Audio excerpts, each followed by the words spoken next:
are, and I look forward to doing everything I can to keep it that way, to keep Stoke-on-Trent on the up, with our economy flourishing, our manufacturers making, our job satisfaction high, our earnings good, our talent retained and our opportunities increased. Hey, oh, here she go, either a little too high or a little too low, got low self-esteem and vertigo, she thinks she's made of candy. Hey, oh, here she go, either a little too loud or a little too close, got a hurricane in the back of her throat, she thinks she's made of candy. Over and out, the Midlands MPs calling it a day as Parliament is dissolved. An amazing opportunity to serve what is a fantastic city, and I will never forget the experience I had in Stoke and the wonderful people that I've met. Jo Gideon, like many departing Midlands MPs, has taken to social media to say farewell. For me, it is a bittersweet moment. It marks the closing of a chapter in my life, but I will carry with me for all time the many happy memories of wonderful people it has been my privilege to work with and help. And the harsh reality is packing and preparing for departure from her parliamentary office here in Westminster. I mean, it's been an amazing opportunity to serve what is a fantastic city, and I will never forget the experience I had in Stoke and the wonderful people that I've met. Pour yourself a drink. It's time for Pints with Bridger. Jo Gideon, thank you for coming on the podcast. Absolute pleasure. Before we get into you and Westminster and the elections and the life that you've lived throughout, I want to take it right back. Who was Jo Gideon before politics? Oh, Jo Gideon's been so many people. My life has been very much a sort of serendipity. I've taken every minute as it went along. So I've been housewife, mother, lived abroad. I've done lots of different jobs, but I found that being a politician, or actually serving a constituency, was really what I was destined to do, I think. And you said there, obviously being a mother and other things like being an entrepreneur, you were running a handmade paper business, you grew up in Birmingham, studied German. None of that screams politician in the making. So what changed? No, absolutely not. And when I was looking back, I've written a memoir because I really need to understand myself how I got there. I used to say in selection meetings, politics, preaching, teaching and politics are in my DNA. And I didn't really know why the politics were in there. But I had to look back to my great-grandfather, who actually was a politician in Jamaica.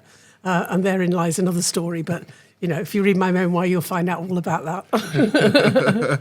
And what was life like before politics got involved? As I say, I mean, I've been married 4 times, and I think I've sort of reinvented myself each time. So the first time around, I married a German engineer. So I spent 2 years in Saudi Arabia and 2 years in Kuwait. And I was very much in the phase of being a partner, a good wife, and a mother. The next phase was very much around entrepreneurship, setting up my own business, which I loved. But I think that, so the final phase was the 4th husband, who was the politician, and that's how I got introduced into politics. And in order to try and be flexible, because that's what you need to be in order to be selected and find a constituency, I did a kind of series of different jobs, all of which were really interesting, but it was in order to be able to get to my end goal, which was standing as an MP. Yeah. And you said that about, obviously, marriages. You've spoken in the past about marriages and, obviously, divorce, and you've had just quite a few. But you spoke about them in a very unusual way, to be honest. And I was reading a quote that you did in the BBC back in 2006, so 20 years ago, and you mentioned that a divorce is like you were approaching it as if it was something that you needed to organise and understand rather than just emotionally experience. So where does that way of thinking come from? Yeah, so for me, some people think of divorce as it's a sign of failure, but I think it's actually an act of courage to recognise when the relationship is not working, when you're making each other unhappy, when it's purely a sort of negative relationship, to actually have the courage to say, let's call it a day and let's move on, is not easy, because every divorce, not only does it cost money, but it costs emotional. It's traumatic. I don't deny that. But actually, and people say for the children you should stay together. I just don't think that's the case, and I'm very proud that my 3 children are all exceedingly normal and successful. Despite the fact, as my daughter said, that her parents she's had 7 sets of parents, which is quite an achievement. And you said something that was quite striking in that interview, that we live in a society now where marriages don't last, and people are often lucky if they stay together long term. Do you still see it that way today? I mean, obviously, everybody hopes that they'll meet their soulmate, and you'll grow old together. But I think the days of marriages lasting, it's made more difficult by the fact that we live so long, and during our lifetime we change enormously, and the 2 people develop sort of in the same way or in harmony, or allow each other the space to be their own person and still remain happy, is ever more challenging. One of your husbands, your last one, got you involved in politics. Mm-hmm. What was the moment in that marriage that made you think, actually, I want to get into politics? Right, so Peter, when I met him, he was on the candidacy. He was actually the vice chairman of Huntingdon constituency, which was John Major's constituency. So he was really sort of deeply involved in politics. We got married actually just before the 2001 election, about a year before the 2001 election, and I ran his campaign because he was severely visually impaired. He couldn't drive, so I drove him everywhere. And with my sort of business background, I did all the marketing and set up the fundraising and all that sort of thing. And people said to me, "You're quite good at this. Have you ever thought of going into politics?" And at that point, I said, "Well, yeah, okay." And the rest is history. And rest of history was it over 15 years? 17. 17 years. Yeah. So tried for Parliament for 17 years. Why didn't you stop? Because it's not in my nature to stop. So, those 17 years, I did other things as well. Realistically, I was selected to go on the candidates list in 2002, and quite honestly, I knew very little about politics. They were just desperate for more women candidates. But they said to me, get to understand a bit more about politics by becoming a local councillor. And the next year I became a councillor in Thanet, and I was a councillor for 12 years. I think I learned everything there is to know about local government and about politics and the challenges of politics. If you can navigate local government, then Westminster is quite easy after that. Such a quite a long journey. Was there any moments in that journey where you thought, maybe this isn't for me? Probably not, because I'm stubborn. So. I think every knockback I became more resilient or determined.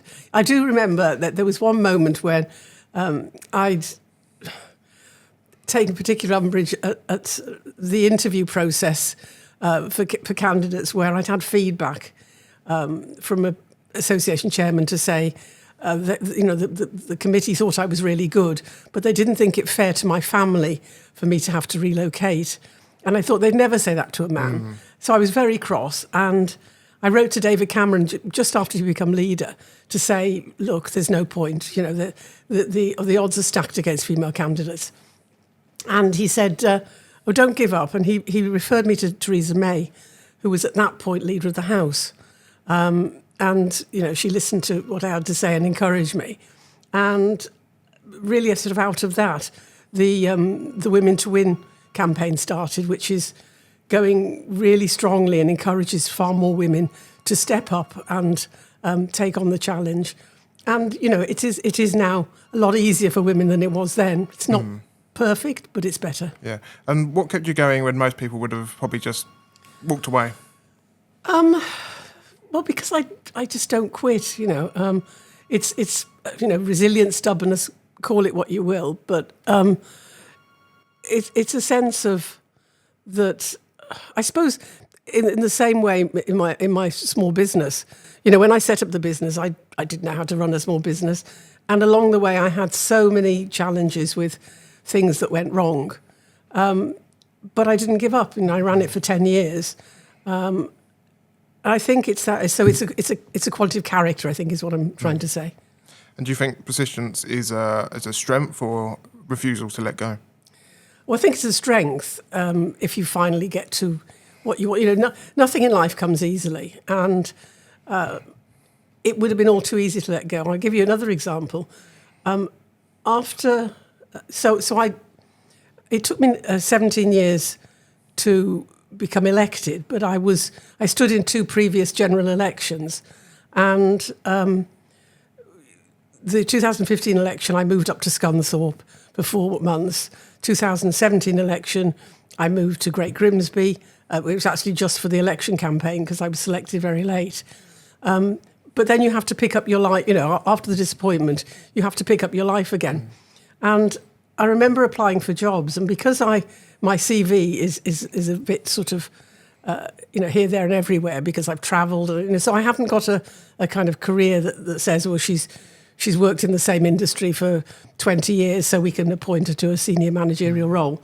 So I applied for jobs all over the country in all sorts of different areas. And I think I sent about 107 job applications and was interviewed several times during that process before I finally got a job, which didn't turn out that well at the University of Bedfordshire. But it's that thing of, I could have given up after 50 or 60 or 70 or 80, and then I'd probably be, sitting on the sofa feeling sorry for myself. But ultimately, something has always turned up. And you eventually won a seat in Stoke-on-Trent Central in 2019 at the age of 67, when most MPs are probably winding down at that stage. What does that say about you? Well, it took me a long time to get going, is the honest answer. So, you mentioned my 4 marriages. I married the first time at the age of 21, and I was kind of pretty much in a relationship and then getting married between the ages of 21 and about 53, I think.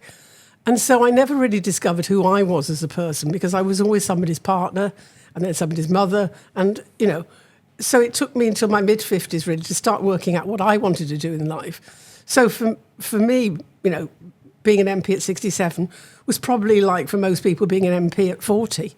I just got going. And that's why I think that ageism is just so wrong, because people experience their lives in different ways. And, I was very much middle-aged in my 20s and 30s because I had a home, a family, and so my career didn't really start until my late 50s. And when you won the seat in Stoke-on-Trent Central, what did you know about the place? Because obviously in politics, you mentioned already about Great Grimsby and having to pack up your life and move there. You had to pack up your life and move to Stoke-on-Trent. What was it like moving there? Well, as I said, I've got no aversion to moving anywhere. And, my life has been a series of sort of moves from different places, different countries. So I'm not kind of fixed on any one particular geographical location as my home. And, home is kind of where you make it. And for me, home is also where I can see family. But moving to Stoke wasn't difficult. I think the challenge was that nobody expected me to win Stoke-on-Trent, and I was selected about 3 weeks before the election. I didn't have any connections to the city, so I had to just move up there. And I remember renting a flat on a 6-month lease, and I think people must have thought I was mad because in 6 weeks I'd be out on my ear and nobody would want to know me. But it's that commitment to, I absolutely wanted to show people that I wanted to be local and I would, work hard and live in the the city. That was my commitment. And you moved to Stoke and you had a flat in the constituency, and that was your home, and you moved your life there. Now, during that campaign, obviously the local Labour Party, your candidate came out against you and made some allegations that you didn't live in the city. Yes. And I know that you did then actually get a letter from the candidate to your home address that was addressed to you. So clearly you did live in the city, and you obviously went into a formal legal dispute. And I won't go into the legal specifics about that, but I want to understand what that experience was like for you personally. Yes, so I hate people telling lies about me, I think as most people do. And when they claimed that I still lived in Ashford and I was just commuting to Stoke, it was on social media, and the reach was quite significant. And I thought, that's just wrong, and I don't want people to think that. In the same way, when I announced that I wasn't going to restand as a candidate, I didn't want people to think that I'd sort of chickened out or that I'd chosen to retire. And so, later on, I set the record straight that it really wasn't my choice. Coming into the city, technically as an outsider, and I know obviously Stoke is a very particular place that if you have to be a Stokey. What did constituents show you that Westminster didn't? Do you know what? The idea that you have to be local, and in Stoke has a remarkable sense of identity and a very strong sense of place for most people.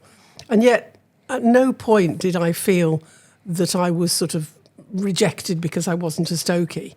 I felt that genuinely people only cared about if you cared about the city, and I think they saw from the very start that everything that I did was to help the city and to help everybody in the city have a better life, have more investment in the city. And genuinely, I never felt that party politics came into it when I was working as a constituency MP. I think a lot of people probably didn't even know which party I was. A funny story, when I was filming with Channel 4 in the YMCA, and one of the young people was asked about me, and the reporter said to me afterwards, "They think you're a Labour MP." And I thought that was funny, but I mean, in a sense, it's that thing of, I'm their MP, and it doesn't matter. The fact that I was a Conservative MP meant that I could get a lot more money and investment in the city because I had access to ministers and to the Prime Minister. But ultimately, my strapline, putting people before politics, that was exactly how I operated. Yeah. And you worked with some people like Richard Price and Reverend Jeff at the BBC, Danny at the YMCA, Claire at Stoke Sixth Form College, and many others throughout your time. How important was it to build those relationships with key decision makers in the city and work with them?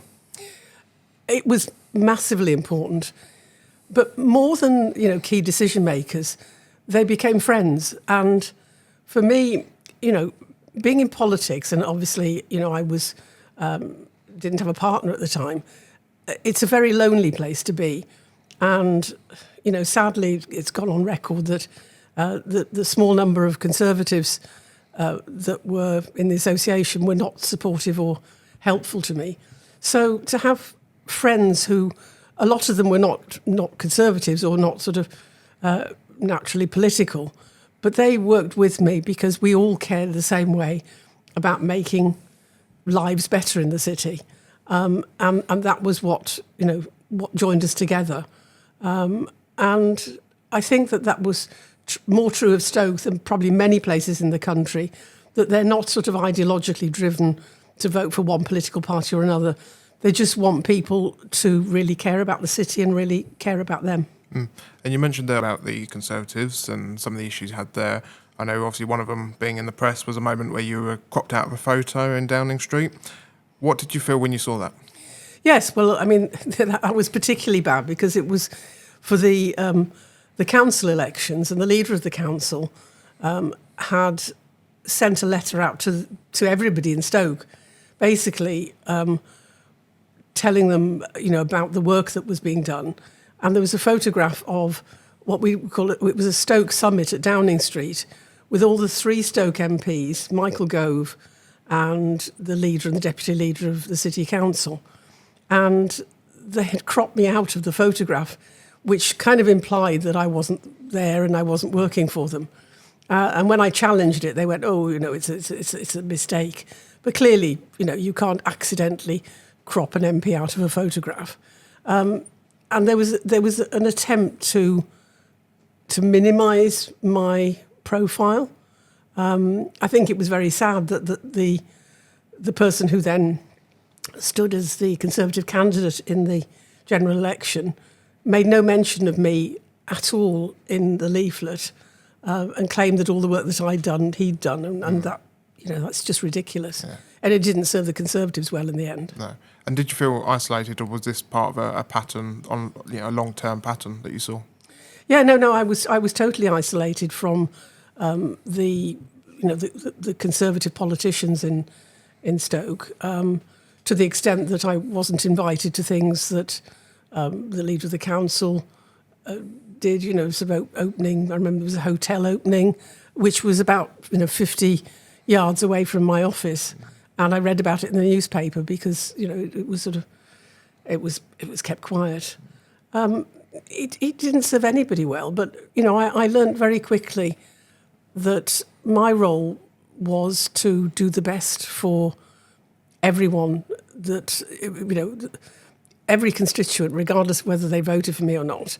And I focused on the job of an MP, and I liaised with the city council insofar as I could. But ironically, I was able to work better with the Labour leader of the council when Labour took over than I had been with the Conservative, in terms of being welcoming and wanting to work together.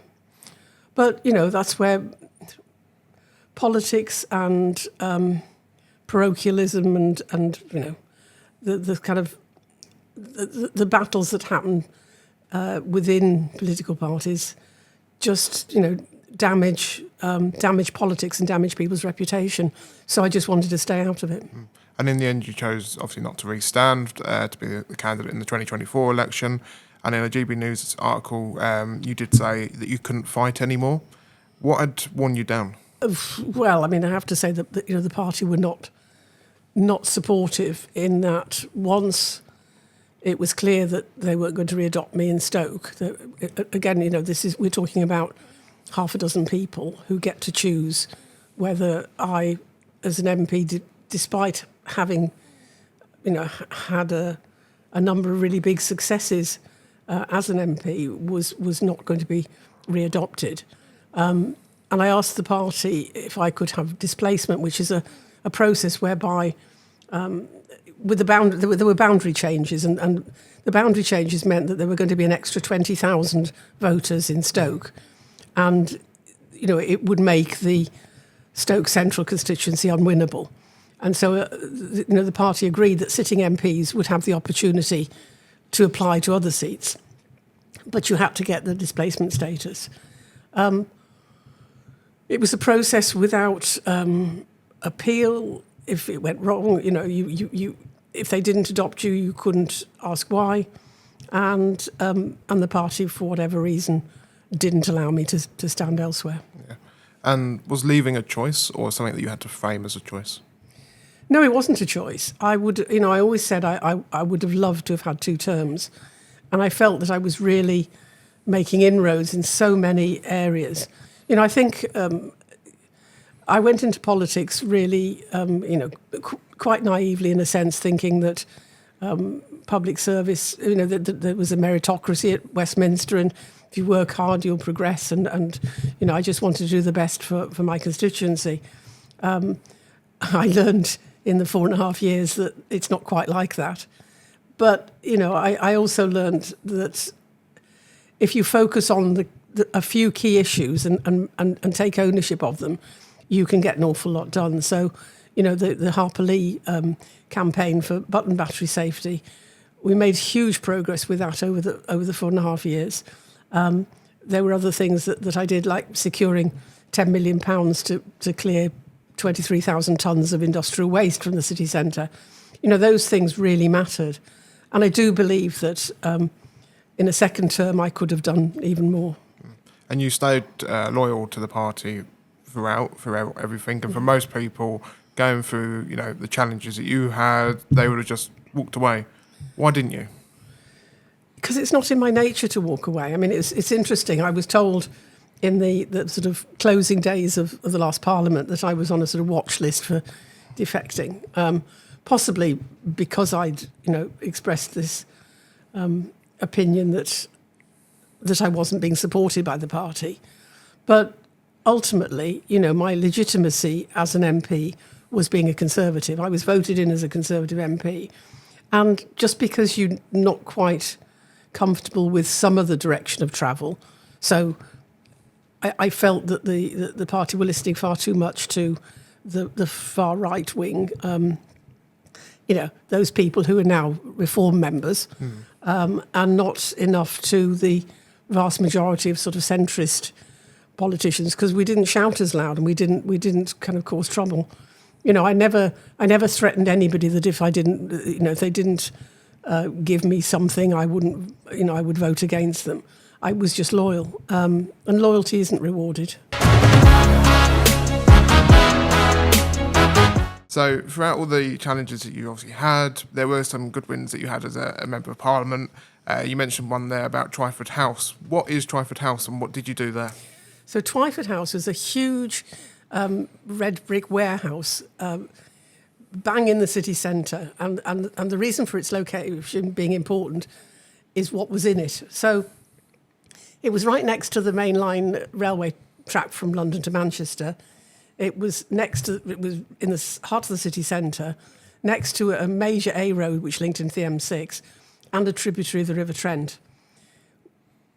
Some, unscrupulous waste disposal people had dumped 23,000 tonnes of industrial waste, and nobody knew quite what was in this waste. There were, bales inside the warehouse, and it was 4 stories, so 23,000 tonnes, it's very hard to imagine. It's a huge quantity. This waste had the ability to self-combust because it had been stored since 2014, and nobody took responsibility for clearance. So, the council, because it was going to cost so much, just went, there's nothing we can do. The fire service were kind of monitoring, sending drones over to see the temperature of the warehouse. And, they were just kind of waiting for it to catch fire, basically. I went to the Prime Minister and said to him, Prime Minister, Stoke-on-Trent is going to be the next Beirut unless you help me sort this problem out. And I wrote to every Secretary of State that I could think of that might be involved. I was given kind of a blank cheque by the Environment Agency, and it took about 18 months, I think, to clear the site. I was told that it was upwards of £10 million in cost, and the site was cleared. And I couldn't talk about it because I didn't want somebody to go in with a match, in the meantime and set it on fire, because it would have been the worst environmental catastrophe in the country, if not, in Europe, if it had gone up. And you got that one secured and sorted, but there was obviously another issue literally just around the corner that unfortunately, by the end of your term, didn't get finished, but the road did get open, which is Boatman Drive. Yeah. Now, what happened there and how were you fighting for residents? Yeah, so there was a sinkhole appeared in Boatman Drive in the middle of the road. And when I first started as an MP, they'd already closed the road. So about 50 houses couldn't gain access to their house, to their drive. And, this was very serious because there were people there with life-threatening conditions and ambulances couldn't get there. Fire, the emergency services couldn't get there. And the council had basically said, nothing to do with us. Sadly, it was a Conservative council at the time, but, I had to stand up for residents and challenge the council. The developers said it's nothing to do with us either, and the water company also said it wasn't anything to do with them. So I think probably every week or every couple of weeks for 4.5 years, I would go down to Boatman Drive, do a video, talk to the residents, as well as contacting all the 3 parties to say, we've got to sort this out. I'm here at the Boatman Drive sinkhole. It's the beginning of July, and sadly we still haven't heard back from the council about the investigation that they conducted.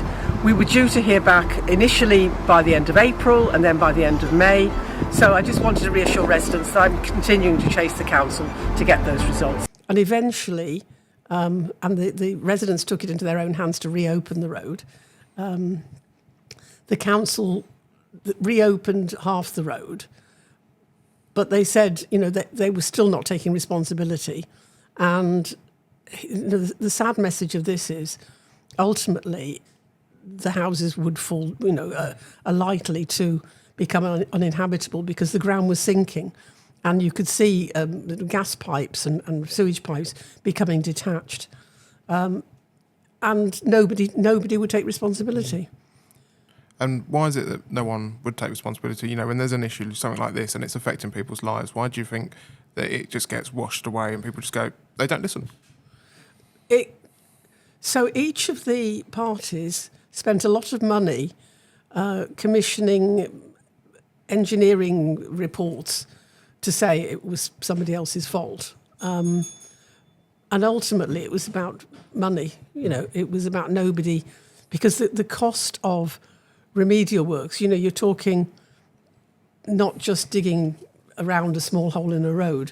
Nobody quite knew what had caused it, but there was a suggestion that it was it had been a clay pit before being remediated, and the suggestion was that the site possibly hadn't been remediated properly. So was it the council's fault that they signed it off? Was it the developer's fault that they hadn't done the remediation properly? Development companies are very good at building a site and then closing the company and moving on. And although it was Red Row, it was sort of Red Row Limited. It was a section of Red Row which actually did still exist. But ultimately, I was advised that the residents would have to do a sort of group action against the developer. And these were residents who a lot of them were renting the properties, were not in a position to take on a large organisation like that.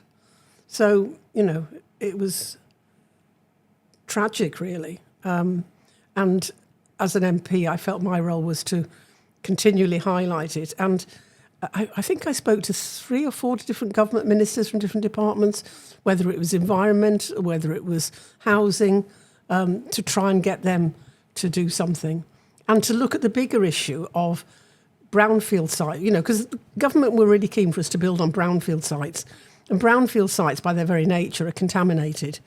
And it's, we need to look at what happens farther down the line if the contamination is still there or hasn't been sorted. Now, you had a couple of round tables set up, your manufacturing round table and charity round table.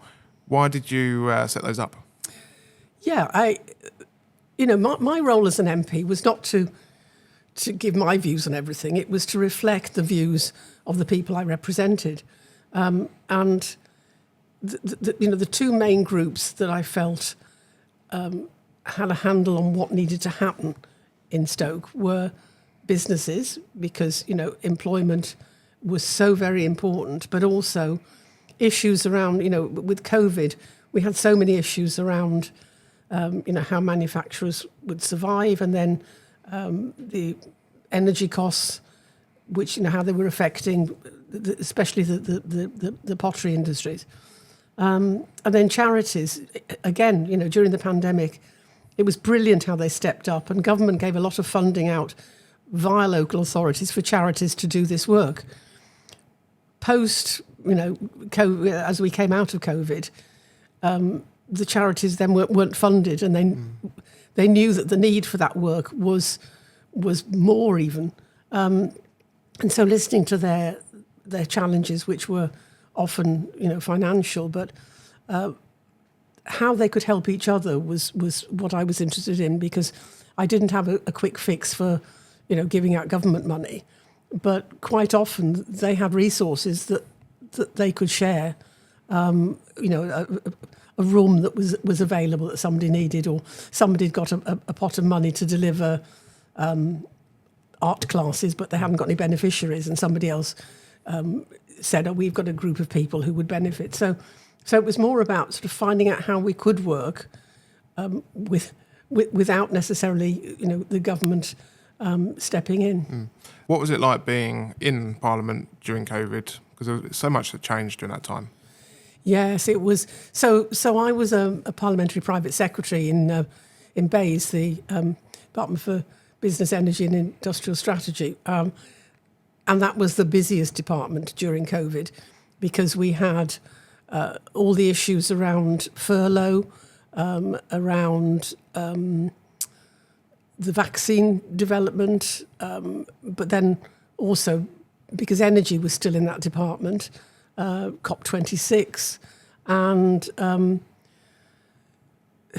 also the post-Brexit stuff that we did, the internal markets bill. So there was a huge amount of work, and Parliament was like a ghost town. I remember we were only allowed to have 25 MPs on each side of the House. It was a really strange atmosphere. And you stepped away from your government role in BEIS to focus on battery safety. What made you do that? So the role of an MP, first and foremost, is to serve their constituents. And when I was introduced to Stacey, the mother of the toddler Harper-Lee, who tragically died, I promised her that I would campaign so that nobody else had to go through what she and her family had gone through, the death of a toddler through swallowing a button battery.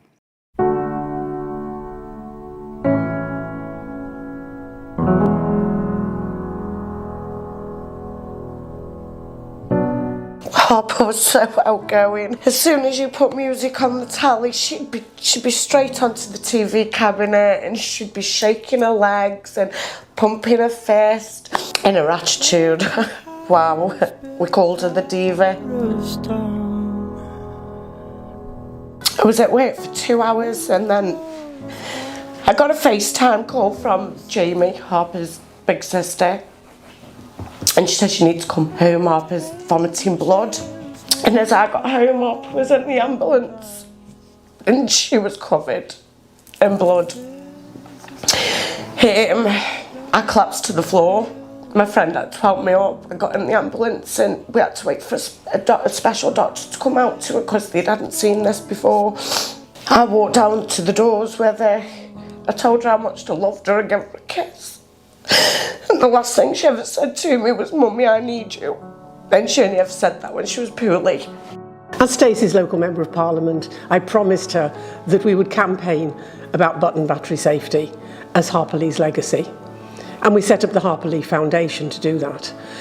Here you can see an example of some of the vast number of products that contain button batteries and some of the big problems about safety. So this one, for instance, is a digital thermometer. It's a child's thermometer, and yet the end literally falls off and the button battery is exposed. It's not screwed in any way. This is a child's toothbrush, which has a very thin layer of plastic, very easy to tear, and inside you have not just batteries, but actually a filament, which would be lethal, I think, if swallowed. The government minister responsible for product safety actually was in the department where I was PPS, and you can't lobby the department that you're in. So, it was a choice of saying to Stacey, "I can't help you," and staying on, or standing down from the department. And for me, there was no, it wasn't a difficult choice. My role was to support Stacey. So that's why I resigned from the department. And what was the campaign? How did you deliver that? So, I have to thank the editor of the Stoke Sentinel, because they started the campaign and we worked together with Stacey.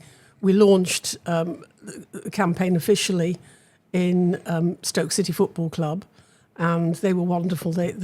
We produced I think it was a sort of 30-second video that they played every home match in the interval and at the beginning for a whole season.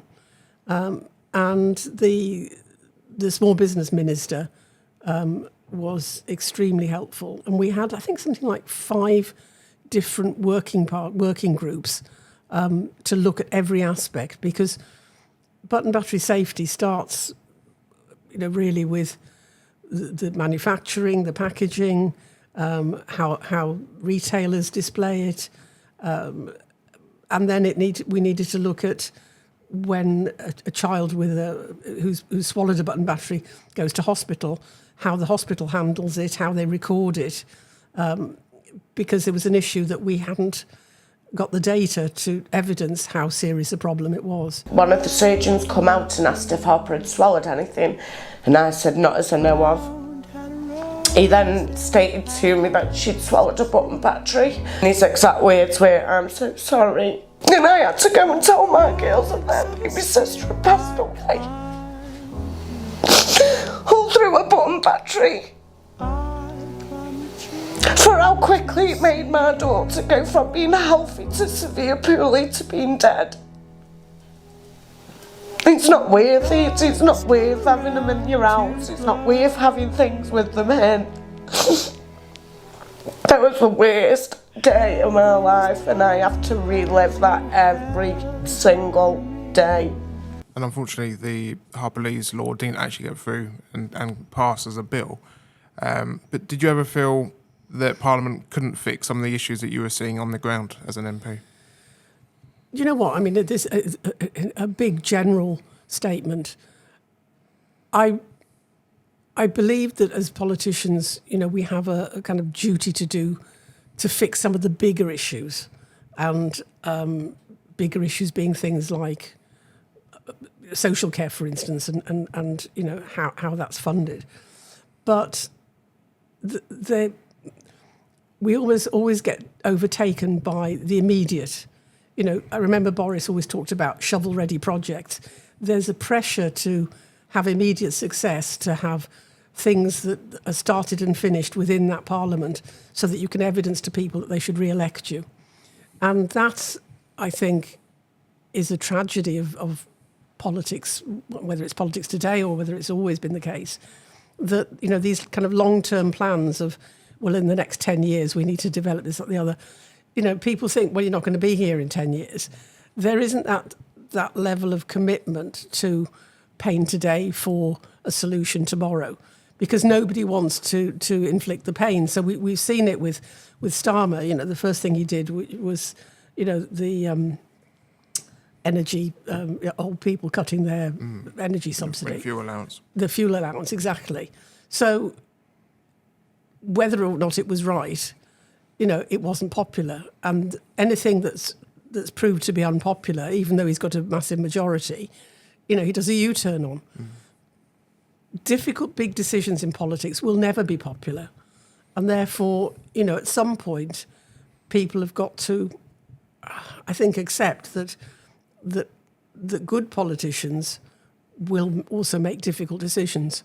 So in my case, I was very, very active around some of the public health issues, obesity and food security, food quality of food, because it affected the health of my constituents. But there was a reluctance by the Conservative government to carry through any measures that appeared to be, in inverted commas, nanny state, because we don't do nanny state. But public health issues affect, cost the economy billions, cost the NHS billions, and, lead to lives that are of a much lower quality and shorter lives. And, I think we have a duty to correct that if we can. And did you feel you truly belonged there? Oh, yes, I loved it there. So if you want to be liked, globally and not criticised, don't go into politics. I shall never forget when I was talking about the National Food Strategy and, that we should abolish buy one, get one free offers, which Boris, to be fair, had been keen on, when he had nearly died from COVID and he produced the obesity strategy because, he felt personally a commitment to it. And then he saw that it was not popular with the backbenchers. And he called us all to a meeting room in Portcullis House and said, well, would you buy one, get one free chocolate orange?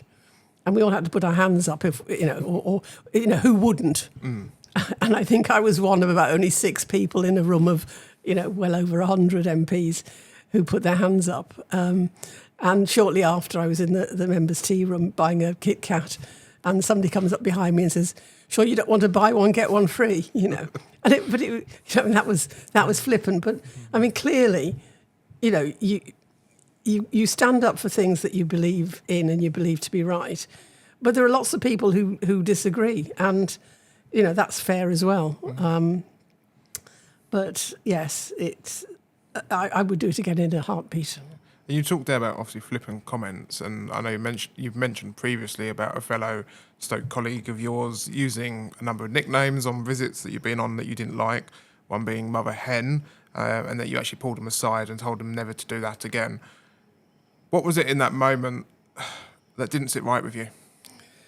The Mother Hen thing, that was 2 things, wasn't it? It was ageist, it was sexist, it was probably other things as well, but it was I took it as a denigration from a colleague, and done, with humour, so it kind of appears to be less important. But actually, the behaviour of that colleague throughout showed a complete lack of respect, for me as a colleague, and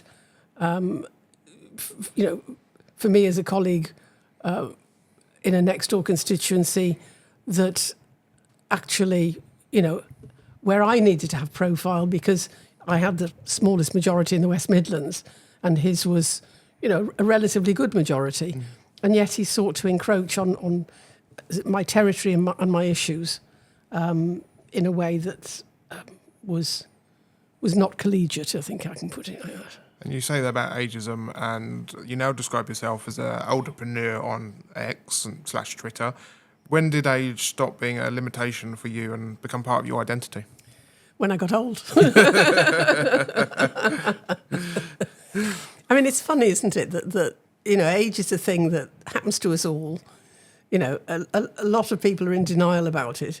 I still, don't like looking older.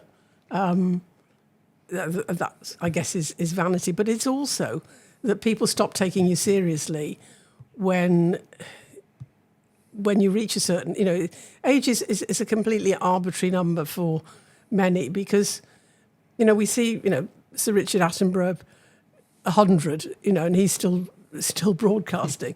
Certain people can sort of get away with it, and certain people are the sort of nation's darlings, and it's fine, But for most of us, and I mean, interestingly, it starts much earlier than than my age. I recently spoke to a colleague who, former MP, who at 55 said it's almost impossible to find another job because I'm 55 and a former MP. And why is it? I think we are losing so much talent from this country by seeing age as a barrier in some way, and making assumptions about people based on their age. So now you're chair of a whistleblowing organisation. Does that come from personal experience? It does. It does. I mean, I think when I was reflecting on this, I've sort of whistleblown all my life when I've seen. It's about speaking out. It's about if you see something that's wrong, some people just kind of turn a blind eye and others speak out. And for me, it was always a case of, well, why wouldn't you speak out? Mm. And I realise now that that's probably been part of my problem throughout life, that people have seen me as a kind of, not a troublemaker, but if people have something to cover up, don't take me as part of your organisation or your plan and everything, because I will find out where the bodies are buried. And have you ever experienced consequences from obviously speaking up for yourself? I mean, probably politically, I'm sure. In Stoke, I spoke up about the way the association was run, and my punishment, I think, was that they weren't going to readopt me, and the party, who actually knew exactly what the problems were, didn't do anything about it. When I first announced in the media that I was not restanding in Stoke-on-Trent, I think I was the first, maybe second, Red Wall MP to announce, because they'd chosen to readopt about a year out from the election. So the press were, of course, immediately interested. And the speculation was that I was doing a chicken run to a safe seat in the South. And I didn't want to drop the party in it by saying, no, it's because they're not going to readopt me, and, despite all my good work. So I kept quiet. And so they kind of assumed either that I was going for a safer seat, or that I was retiring because of my advanced years, And I let that happen because of loyalty to the party. The party, subsequently didn't show me any loyalty. I feel that now is the time that I have to set the record straight, because I don't want to leave Stoke-on-Trent with people thinking that I chose to go. I would have loved to have stood again to be their MP for the next term, and I would have fought a good fight, and I really felt the need to set the record straight. Oh, I can sense in your tone your a huge emotion. This must be a very, very difficult thing to do. You're a party loyalist. You have been for many, many years. This can't have been a decision that you took lightly. I announced that I wasn't restanding. Nobody from the local federation has spoken to me. It's been well over a year. So that really kind of goes to show. So many people have said to me, you're exactly the sort of MP that we need. You're approachable. You've got a background in small business and community, and we need more people like you. And it felt as though they were kind of saying, so it's a shame you stood down, as if it was something voluntary. So I wanted them to know that's not how it was, and I would have loved to have gone on serving, and I'm really sorry that I couldn't. When the election was called, I realised that was my last chance to actually tell the people of Stoke-on-Trent Central why I hadn't restood, because I wanted it on record, and it might have not have been a convenient time for the party, but I felt it important to speak my truth, and I did so. And you went through so much. What did politics take from you? Do you know, I don't think it took anything from me, because I've always been sort of pragmatic, and the tough times. I've had tough times throughout my life, and I've managed them and I've handled them, and essentially that's who I am. So, nobody's broken me yet, and I like to think that maybe people will try from now on, but I like to think that the kind of the worst is over in terms of people trying to get the better of me and or rape me. Maybe all the life experience I had before I went into politics meant that I was not naive. I was politically naive, but I was not sort of naive in a human sense. And so, I learned to navigate the tough challenges. So some of the challenges that I had with the Stoke Conservatives were very similar to challenges I'd faced when running a small business, and staffing issues, and having to sort of fight my corner. So I could draw on my experience from previous decades. Do you think you're underestimated? Oh, I'm definitely underestimated. I think that people see me as a kind of middle class, middle of the road, older woman. Yes, I think definitely. I think they underestimate me because I've had as I say, a fairly complex life, and it's that how you navigate life that brings you to the point of being able to cope with with the next chapters. So people didn't know me, and because they didn't know me, they just thought, sort of harmless. Yeah.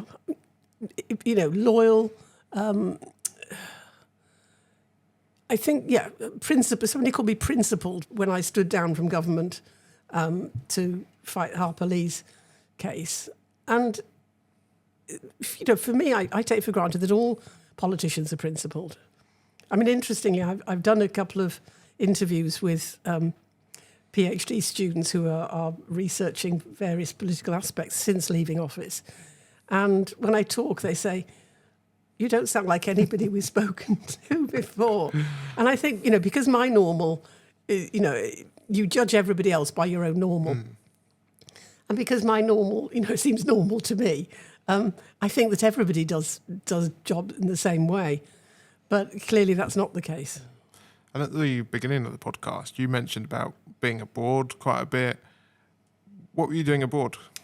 Yeah, so my first husband was an engineer, and he was in Saudi Arabia and Kuwait he was supervising the installation of pumping stations.